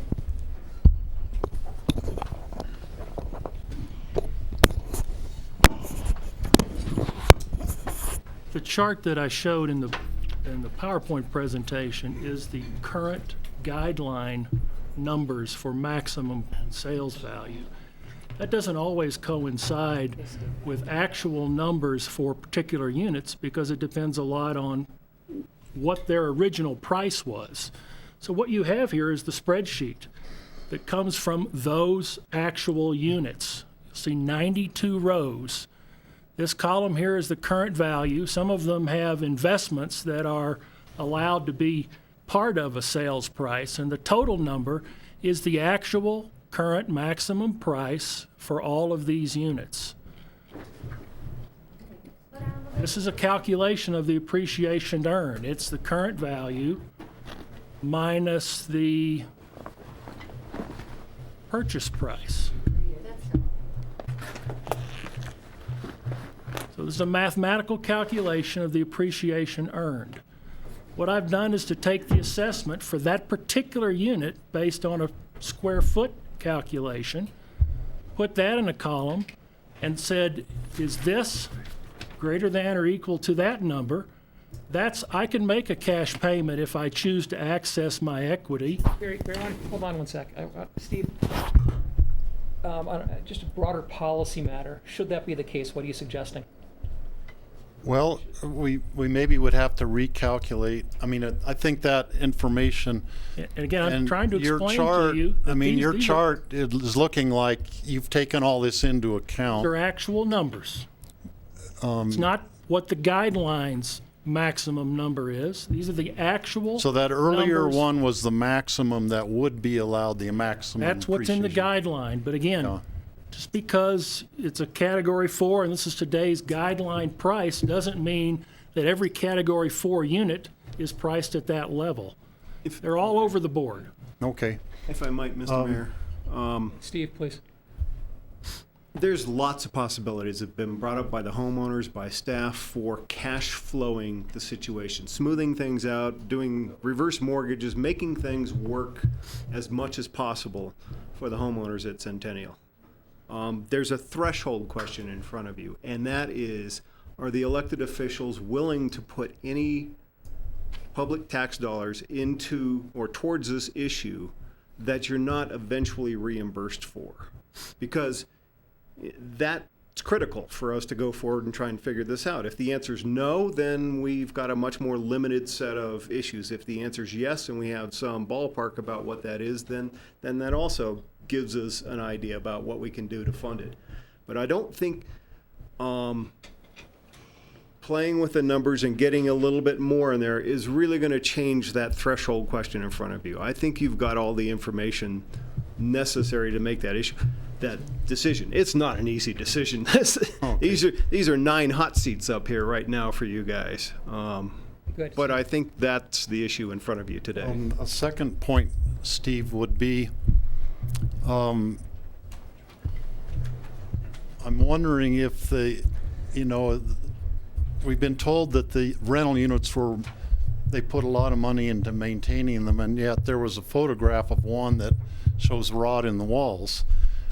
Maybe that's one exposure of one wall. I don't know if that kind of damage is common in all the walls or just one on an end unit or Again, what. I think we have an agreement. So what I'm getting at is if the 3.25 million is put into maintaining or doing upkeep on the ownership units we're talking about now to keep water from coming in, does that also include replacing some of the rotten parts of the walls, or is that not included in that figure? All of the repairs necessary are in that figure. I think we have an agreement that the scope included in the $3.2 million is the scope of the problem. We're no longer arguing over what's the problem and how much will it cost. Okay. So that would include replacing some rotten members where there are some rotten members. Correct. Yes. Okay. It includes the rental units. That's the question. See, that's the question he's asking. This is only for the. That's the question he's asking. This has nothing to do with That's the the question. rental units. Right. This They is haven't solely been for those scoped. 92 owned, individually owned. The picture was not of a rental unit. There was one picture there was. Oh. Absolutely. Just in Steve, That's good? all. Good, That's all. okay, Thank you. thanks. Adam, you want to inject something? I would say, bad cop Adam left, good cop Adam's back. I'm willing to talk about things. I think one of the threshold issues for me is I want to treat Centennial the same as every other HOA out there, because there's a lot of others out there that are in a level of need. And I just not convinced now that Centennial's construction is the sole or 95% responsibility of why we're sitting here.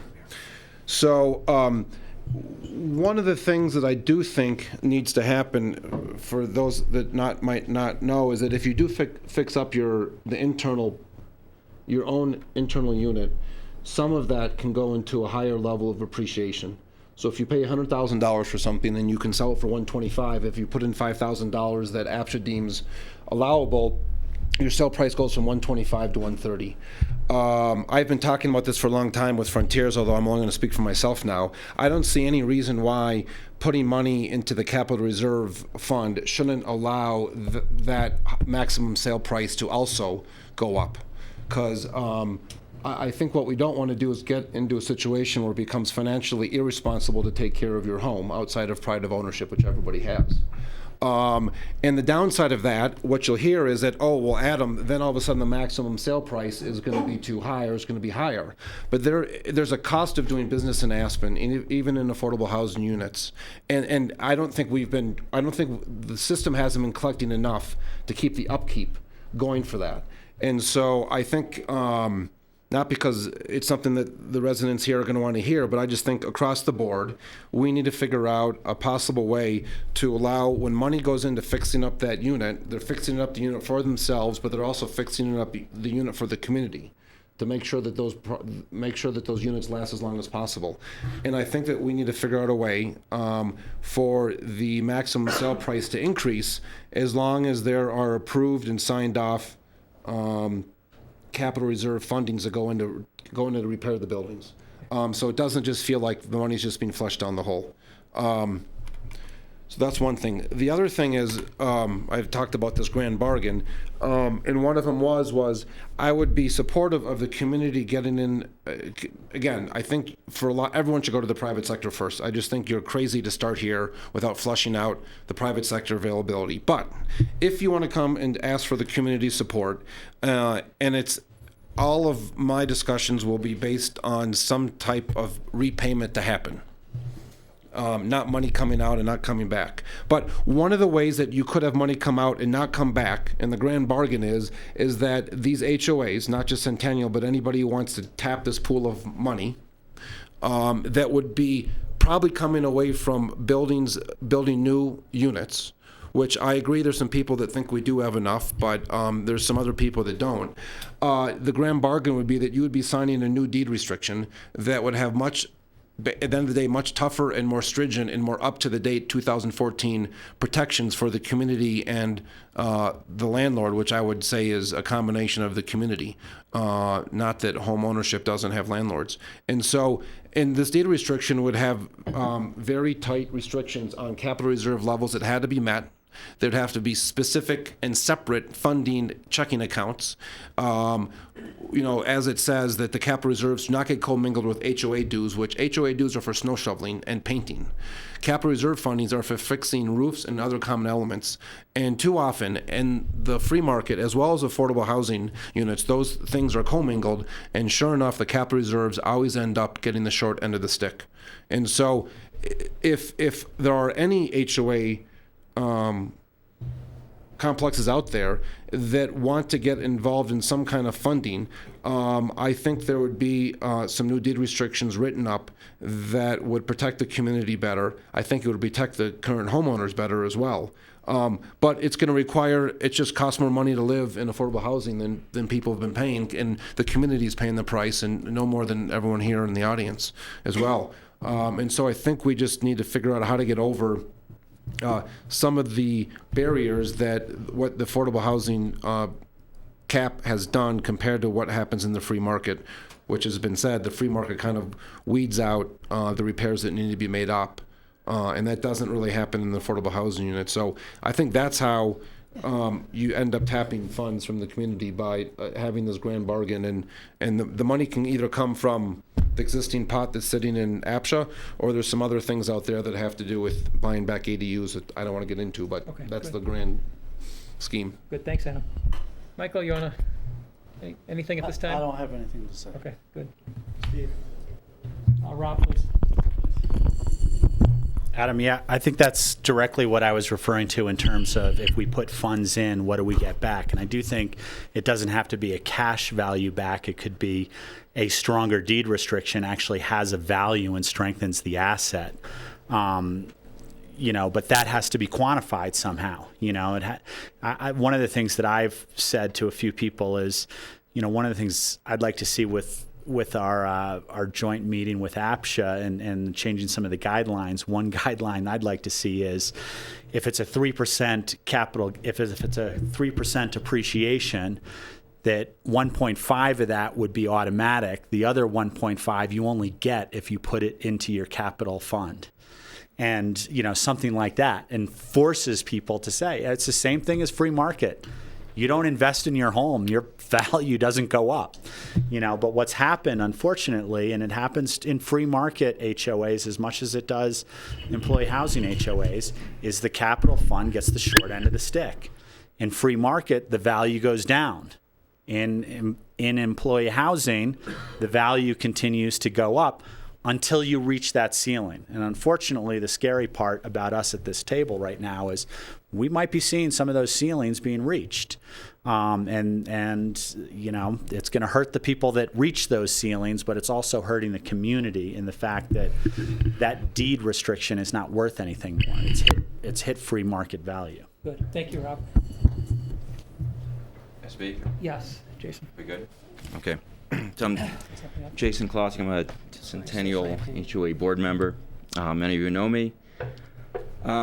Really briefly, I just want to address something that Steve brought up. So the Centennial rental units are independently owned by the original developer, and they've been under repair for the last 8 years by Mr. Tergiglu. I'm pretty sure it didn't take 8 years just to paint them. So the repairs they've been under were pretty significant. There's been quite a lot said about how pristine those units have been preserved, but I would take issue with why they needed 8 years of repair if they were in such great condition. Anyway, leaving that, it would be a kind of disservice not to address this point because you guys have brought it up several times, and I guess in the effort of civility, we haven't really addressed this. And I think all these people can attest to this. There has been considerable effort to fund capital reserves, to repair these buildings, to address issues as they've come up. We've got a long documented history of problems with the buildings, problems with, as you've seen some of this, roofing, flashing, windows, siding, water intrusion. The list goes on and on and on. If there's some issue that we have that these owners and all the owners before them haven't addressed these issues, we can certainly sit down and we can go over piece by piece exactly what's been done. If we go back through the budgeting, capital reserves have been funded at adequate levels. We've got capital reserve studies that I can show you that show, except for the very last one, that show that we've adequately funded our capital reserves. Like I said, we've got a long history of repairing these buildings. The overhangs that John spoke about, okay, that wasn't cheap. That was an after construction thing that had to be added on to try to mitigate these problems. The reason that happened, maybe Russell's words got misinterpreted. What happened was there was a study done in I think it was 1991 by the former Pickens County building official. The gentleman whose name is on the certificate of occupancy, 6 years after that, went in and did a study of Centennial and found that it needed $800,000 to $900,000 in repairs. And you guys are absolutely right. $800,000 to $900,000 in repairs weren't done. And as Russell stated, what they wanted done was a completely new roof put on that building. Okay, it wasn't that it deteriorated and we let it go and we should have maintained it. That building needed a new roof 8 years in. It also needed new windows and new doors. It begs the question. Hang on. So because I'm getting lost a bit in the details. Just the bigger picture. Your argument is that the bigger picture is considerable effort and monies have been put into this project over its 30-year history. Okay, and to sit here and say, well, is wrong. You're refuting the suggestion that the Centennial homeowners have been inadequate in any way, right, in supporting their capital reserves. Is that your argument? That's a good argument. Yeah. Okay, Dave, you'd support that argument from what you? Based on what I have seen, yes, the association has addressed problems as they arose. Okay, now good. again, I'm not a historian, so right. Yeah. I haven't seen it. What's happened? I'll try to be brief, but just please. I mean, there's been a long. I've been working on this for a long time. I think that's a substantial argument, and I think that's one of the threshold issues that the board has to. So when we sat back and took, there's been a successful campaign in the media and elsewhere to say, you know what, you guys are just like everybody else. You've underfunded your capital reserves. You've ignored repairs. You haven't done anything. And I took those charges very seriously and went back through the history and looked at it. And I can document, these reports have been done, these recommendations have been made, these actions have been taken, and then follow-up reports made saying, yes, those overhangs, they're addressing your problems. Okay? On top of that, if you go and look at some of these units, some of the interiors, they weren't outfitted very nicely.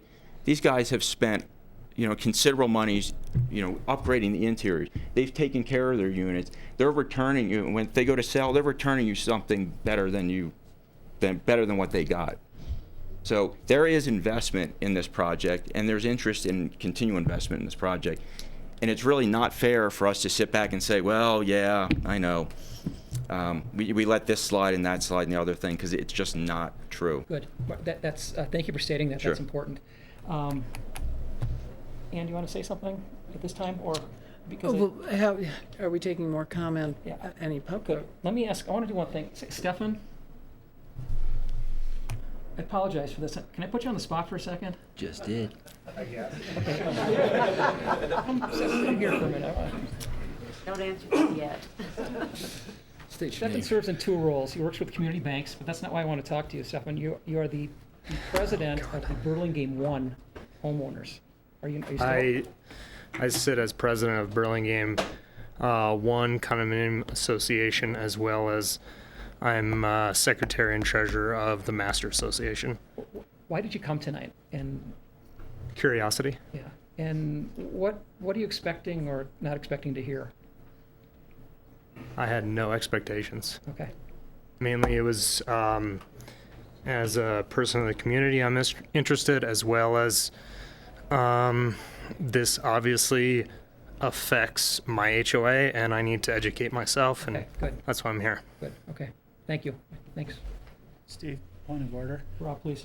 It's 5:40 right now. Yeah. Our agenda does go till 6 o'clock, and I think we should probably have a discussion about what direction staff should be given for future meetings, future guidelines. The threshold question I'd like you all to weigh in on, as far as the direction Rob refers to, is this: should public dollars be put into Centennial? That's the question. And if so, should we direct staff to work on that? Public dollars that perhaps will not be recovered. That's the threshold question. Can I broaden that by saying that not just Centennial, but my view, again, it might not be everyone else's, that I'm willing to spend a lot of time, because I've already done it, spend more time in putting together a plan for all affordable housing complexes that want to seek some kind of assistance and a capital reserve program. I don't want to treat Centennial differently, but that doesn't mean they can't participate in it. And I think that's the question should be. Because if the question is, should money go into Centennial, my answer is no, because I don't want to separate them out from the rest of the affordable housing complexes at this moment. Okay. Because I think we need to come up with a plan, because the assumption is it's going to affect everyone, and I think it's only fair to do that, and I think that should be the context of how we talk Adam, about it. I think we should ask the question before us. Keep it one question, and then determine the direction following whatever policy direction the board's given.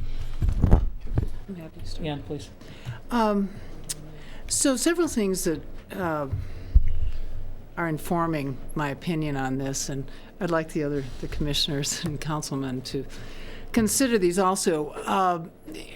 I see there's some disconnect between selling affordable subsidized housing and then it being treated as free market housing.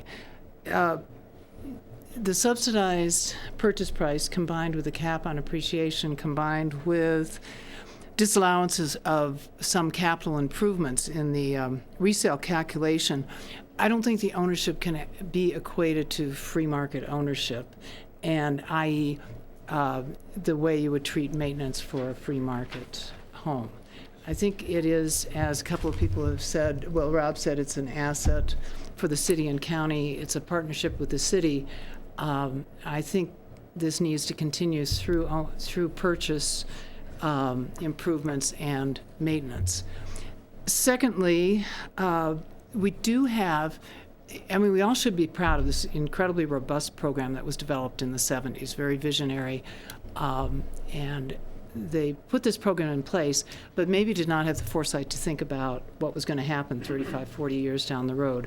These buildings weren't built to be 100-year buildings. They were built to be, 25, 35, 30-year-old buildings. And I do think that the city and county has a responsibility to continue to help the owners and renters keep the affordable housing affordable, a phrase that's been thrown around, and also to maintain the quality, we want to provide quality housing for employees. so there's, and again, this is somewhat what Adam was saying, this could become a policy for all the housing stock and apply to the aging housing stock now. And then thirdly, in terms of the finger pointing, I don't think that's going to do us any good. What we see as deficiencies now were approved by the building code then. The building code has improved enormously. What was built then was approved. It got its CO. It's things have turned up now that have been corrected through 30 years of changes in building code. So the finger pointing to me is a bit useless. We have what we have, and I think that we need to work with you guys to figure out how to fix the problem. I don't think the memo has even closely explored all the possibilities. I don't know what all the possibilities are. There are experts here, experts out there, I'm sure, that have ideas of different options, but I think we need a lot more effort into exploring options for solving the problem. That would be the next step, based on the direction we give. Okay. But the question will be, do you feel there's a responsibility on the part of the community to put public dollars? Well, I do, and I don't want it just exploring the alternative two, which is a loan. I mean, I think and again, it's been mentioned, stricter HOA, capital reserve rules, all sorts of components could be added to that. And I think a lot more options need to be explored. Just very quickly, please. Yeah, that's very cool. You keep mentioning the word public dollars. So, most of the current affordable housing projects are subsidized by public dollars. Is that true? Can I say it again? The current, most of the affordable housing inventory has received subsidies in the form of public dollars. Is that correct? Well, so either the city has built things, right, has built units. APSHA has been a clearinghouse of that, and as soon as it's done, as Stefan's a leader of, it becomes an independent nonprofit organization that has and we can't, the city and the county and APSHA cannot make any homeowner do anything outside of what's in the deed restriction. Okay, that's not what I'm asking. I read in the paper all the time that, let's say, Burlingame received X amount of dollars in subsidies. Well, those are public dollars, right? Yeah. Okay. So not exclusive. When the councils and the board requires mitigation by private businesses, those businesses put in the subsidy. Okay, but these projects, what I'm saying is these projects are subsidized. That money is coming, you're either directing that or it's coming from the RET or sales tax, yes? Jason, your broader point is My point is maybe we were a little too early in the history, but my information is Centennial did not receive any subsidies in the forms that I've read about recently. So there were no public dollars put into this. You maybe donated the land, but we never received these subsidies that say, well, we're building a $600,000 unit that we're selling for $250,000 or $300,000, like I see from Burlingame. Okay, Done. thank you. Don't underestimate the value of land in this community. Believe me, I get it. I see where I mean, Common Ground has the same argument. They took over old hospital land. They built a lot of them themselves, but there was still community support and help in getting them up and running, and I'm glad they're there, as I'm glad Centennial's here. Good, thank you. Guys, George, please. Again, I go back to how this board is constantly in flux, in motion. So we can work on some new ideas, and we can try to look at new policies with APSHA, and that could be another 2 or 3 years down the road, and we'll have some new board members, and we'll have some new ideas. But I think what Centennial needs to do is go to work on these units now. We've been talking about this for 5, 6. No. Excuse me. I'm talking. We've been discussing these issues for 6 years here. And it's time to start putting money into fixing this problem. And I don't want you to wait for another 2, 3 years as we continue to refine other ideas and look at new policies. I think what staff is asking for is a direction today so that Centennial, so the HOA knows what your options are, and you can go forth, or you could do whatever you want. But I think that's why you're here today, is to try to get a decision versus coming up with great ideas, but ideas that won't be implemented for some time. George, the other reason I tell people maybe you shouldn't come to City Hall is not just because it comes with strings, but it comes with molasses laid. It's paved with molasses. And so, so are you suggesting that we try to, that they, because we're not going to move very quickly, well, they should go into it, or that we should try to come up with a 30-day solution and start funding everything? I'm suggesting that we either agree with staff's recommendations, don't agree with them, or come up with a hybrid, but at this point, and see whether there's a consensus or a vote. Okay. Okay. I hear you. Art, what do you think? Well, I'm one of the new guys George refers to, and this is my first real exposure to this issue. And I mean, I've had a lot of friends over the years with Centennial, and this is a hard one. And my initial thoughts are, and I think it's going to take all of us. You guys have worked on this for a long time. So have a lot of others at this table, and that work isn't done. Obviously, we have a lot more to do. And what I want you guys to know, at least from my personal perspective, is I'm willing to work hard on creative solutions from the political side. And if I can be helpful in that, I'm going to be. I take a pretty positive approach to most things. This one, I don't start out supporting the concept of this solution ought to be publicly funded. And there may be ways where the public needs to participate in the solution in some way, but I agree with what I heard earlier at the table, that if anything like that takes place, we've got to find a way to get any public participation back in some way that can be workable for you as well. And maybe that's upon resale, but I'm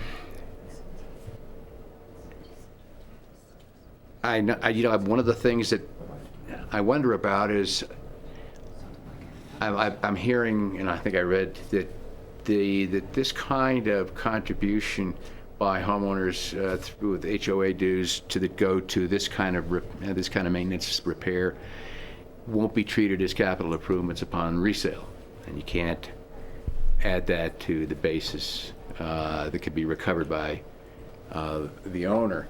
And I'm wondering if that concept doesn't need to be adjusted a bit or looked at a little more carefully in the context of this particular situation that we're dealing with, which is a long-term problem that needs help today.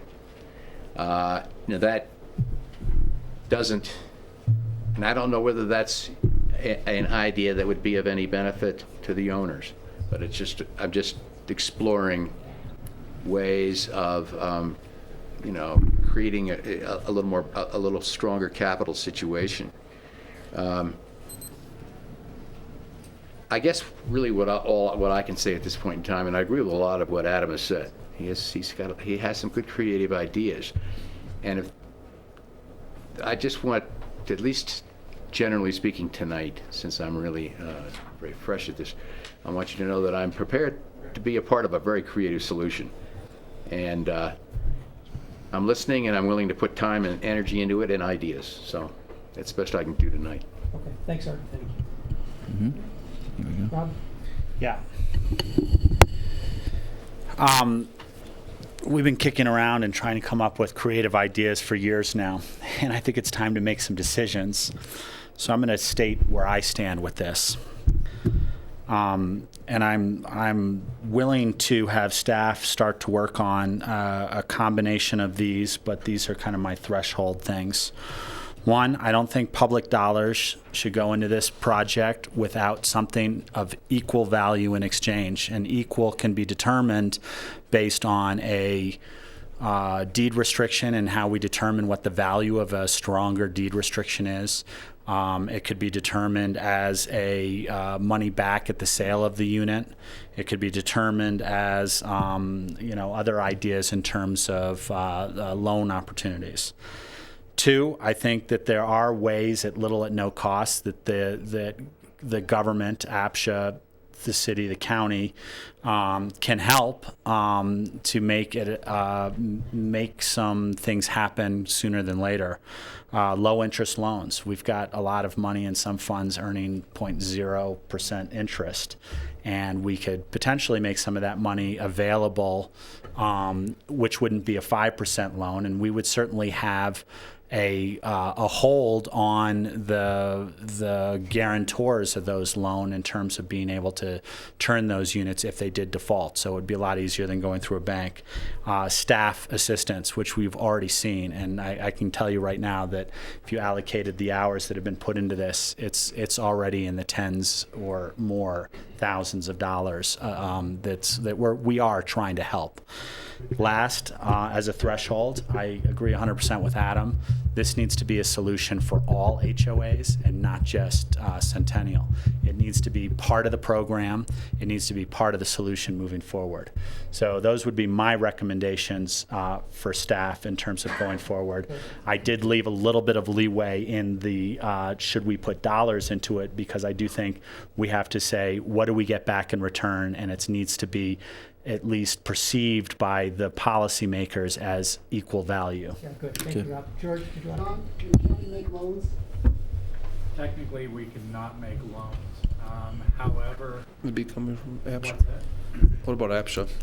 Because that's where the money would be coming from. There'd be different if the program was run through APSHA, but we can't loan from our general fund. Now, we can, though, create cash flow opportunities, as suggested through an equity stake or what have you. So I think there are options we could explore that are of a similar mechanism, but we can't make a straight up loan.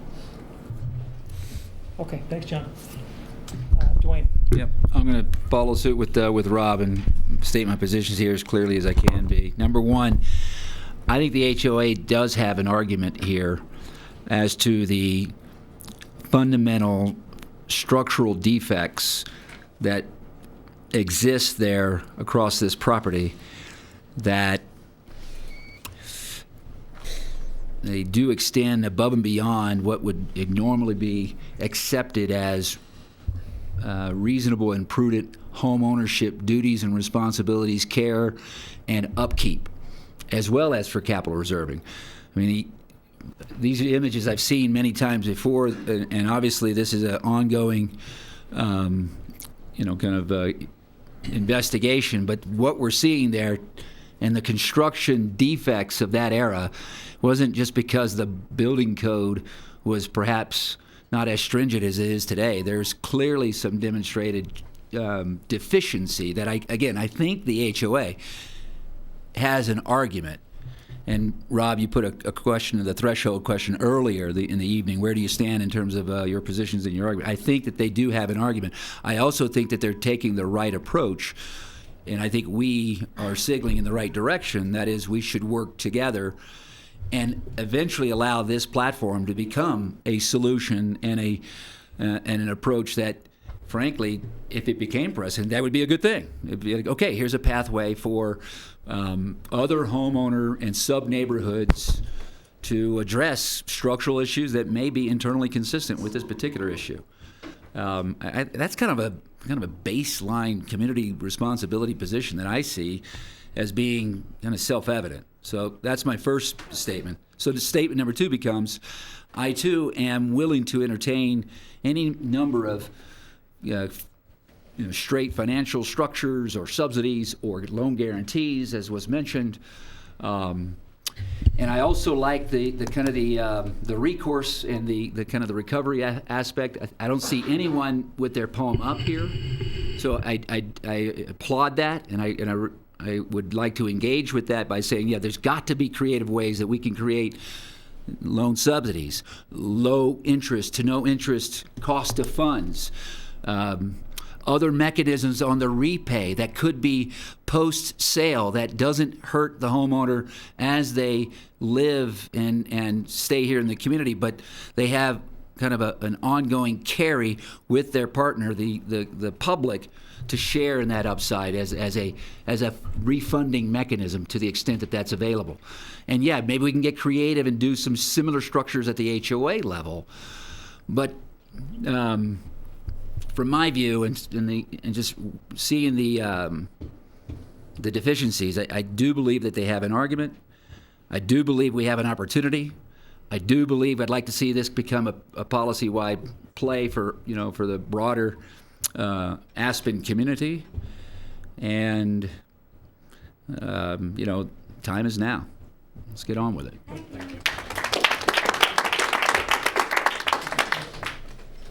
Steve, please.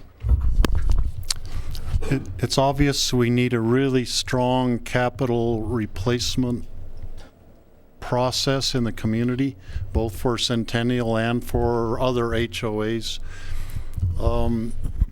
When you start having to replace windows and siding and insulation and the roof is defective, a lot of businesses would consider that to be a tear down, and they'd level it and start from scratch.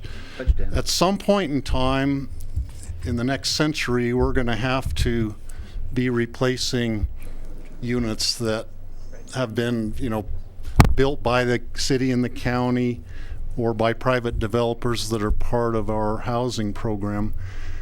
And we're going to have to be paying for that, and that's why I say we need a strong capital program for both maintaining units and replacing them at some point. Part of that responsibility obviously is in the homeowners themselves having a strong capital fund to be able to do a large part of that.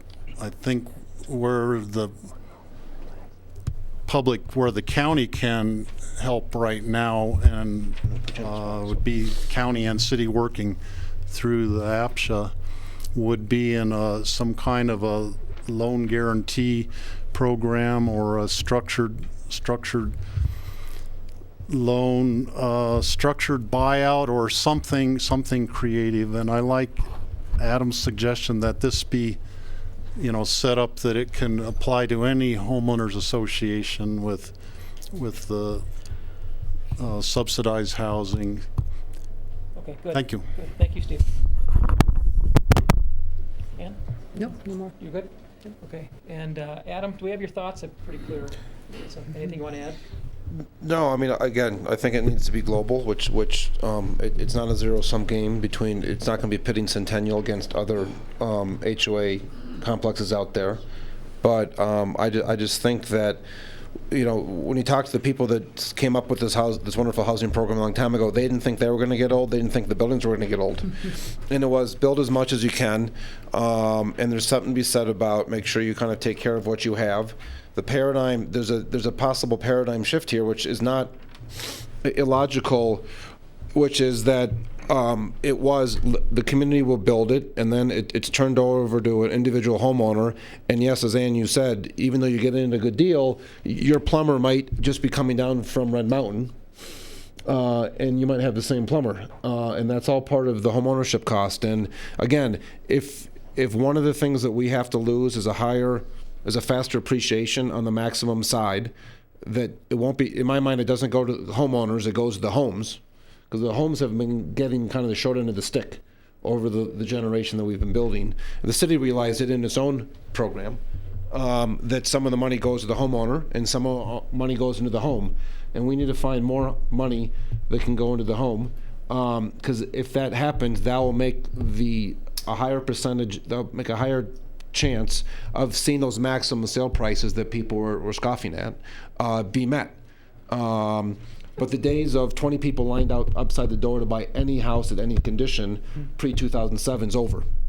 And the free market is starting to creep into the deed restricted market because of that. And we need to make sure that these things are community assets. Not the people, obviously, who live in them are community assets, but so is the hardware, as Dwayne says, the bricks and mortar. And my preference is to get in some kind of lending thing that they find from the private sector. But I do think there's an opportunity, again, for this grand bargain type of thing where there can be different deed restrictions, because right now we have too many of them. We probably have 1,000 different deed restrictions for 2,800 homes. And if we could have a central master deed restriction and make our life a lot simpler, that protected the people and protected the homes and protected the next generation that was coming, I think that's our goal. Okay, good. Thanks, Adam. Michael, any comment you'd like to add to what we've heard? You know, I've listened to this conversation before, and I'll probably listen to it again. And I think, I just thinking broadly, what I would do is I would redevelop Centennial. I would double or triple the density there and allow these homeowners to move into the new units straight across, and then redevelop the old units, either tear them down or redevelop them. And that's, quite frankly, what I would do. I think if you just put money into these, you're making a mistake. So you're suggesting actually adding another 92 units so that existing people stay there, and then when they're done, they move in, and then you tear down the existing 92 and build something else? Because that increases the value to the program. I mean, you've got more density, the community actually gets something from that. And I think if you just reinvest in the existing units, you're losing money. Everybody's losing money because, quite frankly, there's no solution to these really fundamental problems to these particular units. And I think really what we're talking about is we need to increase the density there.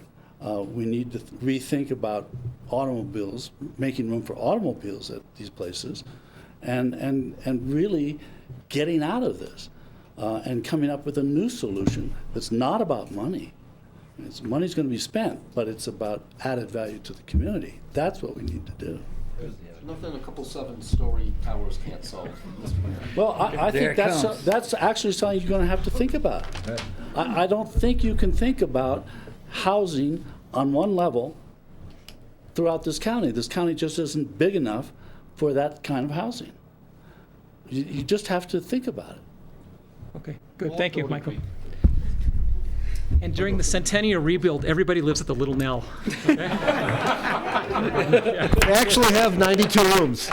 The Little Nell has 92 rooms. Little Nell has 92, so That's perfect. We will. Somebody lay hold of the presidential suite quickly. There you go. Take the liquor license away again. Okay, good. Thank you. Let's try to sum this up. I happen to live in all of the marvelous glory that is Hunter Creek. I live in a small place, and I remodeled a few years ago, and Mark actually did it for me. He did a great job, and it's still holding together. I also served on my HOA board for about 13 years as treasurer, and I'm quite sensitive to your plight. We, however, were very careful in our foresight and built a capital reserve in order to address various issues. And we had a big boiler it's a 100-year boiler, went out at 40 years, a $100,000 thing. So I'm quite sensitive to what you're saying, yet understand the other side and the necessity of appropriate planning. I will say, however, that I concur with Dwayne's comments, that I'm not sufficiently persuaded that the sign-off by the people who review the building back in the 1980s, I can rely entirely on that, although I probably should at the time.